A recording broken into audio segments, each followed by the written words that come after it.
Candidates for Election 2026. Narito po ang mga kandidato para sa Audit Committee. Hello sa inyo lahat. Ako po si Ruel de la Cruz, taga Bagong Barrio, Panli, Bulacan.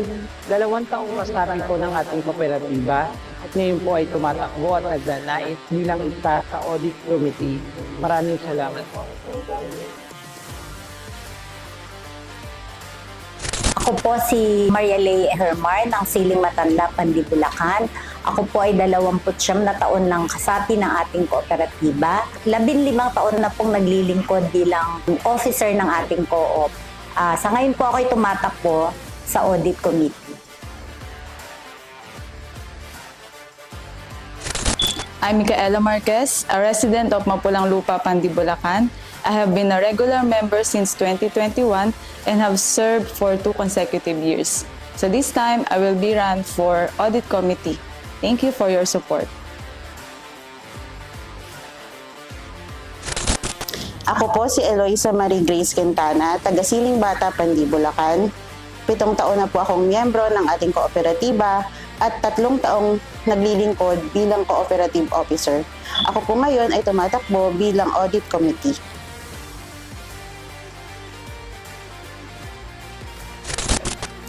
Ako si Joel Rivera, taga Bagong Barrio, Pandi, Bulacan. 26 years member ng Santo Cristo Co-op. Kasalukuyang tumatakbo sa Audit Committee.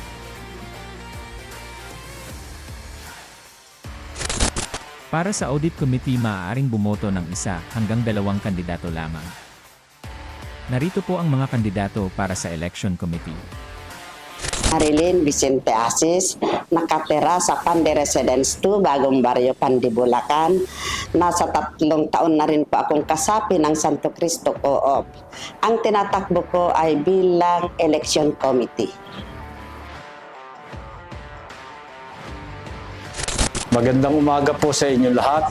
Ako po si Marvin Esteban, na taga Mapulang Lupa, Pandi, Bulacan.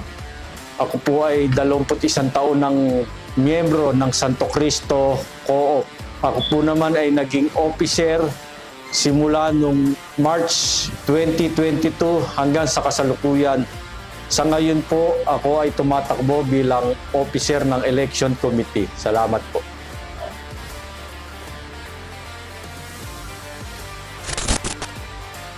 Sa inyong lahat, ako po si Karen Joy V. de la Cruz, na taga Balanga, Siling Bata, Pandi, Bulacan.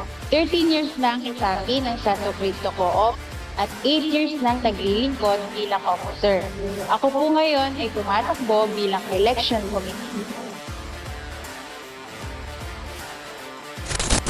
Magandang umaga po sa ating lahat. Ako po si Jocelyn Relevante Palmihar, na nakatira sa Padre Pio, Kakarong Bata.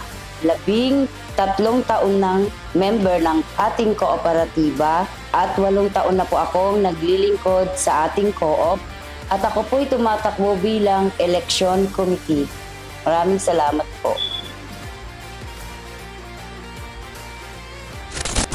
Para sa Election Committee, maaaring bumoto ng 1 hanggang 2 kandidato lamang. Narito po ang mga kandidato para sa Board of Directors.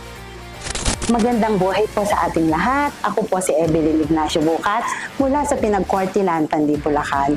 Ako po ay 30 taong miyembro na ng ating kooperatiba at mahigit 20 taon na pong nagsisilbi bilang officers ng co-op at ngayon po ay kasalukuyang tumatakbo bilang Board of Directors. Maraming salamat po. Ako po si Ofelia Ignacio, nakatira sa Siling Matanda, Pandi, Bulacan. 25 taon na po akong kasapi ng Santo Cristo Co-op at naging Board of Directors sa loob ng 12 taon. Ngayon po ay tatakbo ako muli bilang isa sa mga Board of Directors.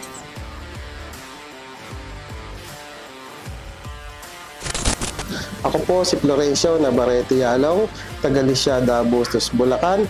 Ako po'y 18 taon ng miyembro ni Santo Cristo Co-op at 11 taon na po ako bilang committee. Ako po ngayon ay tumatakbo bilang Board of Director. Maraming salamat po. Para sa Board of Director, maaaring bumoto ng 1 hanggang 3 kandidato lamang. Lahat ng kasapi ay 1 boto lamang ang maaaring gawin, kaya hinihikayat ang lahat na makibahagi sa election 2026. Sa inyong mga boto nakasalalay ang susunod na mamumuno sa ating kooperatiba. Maraming salamat po.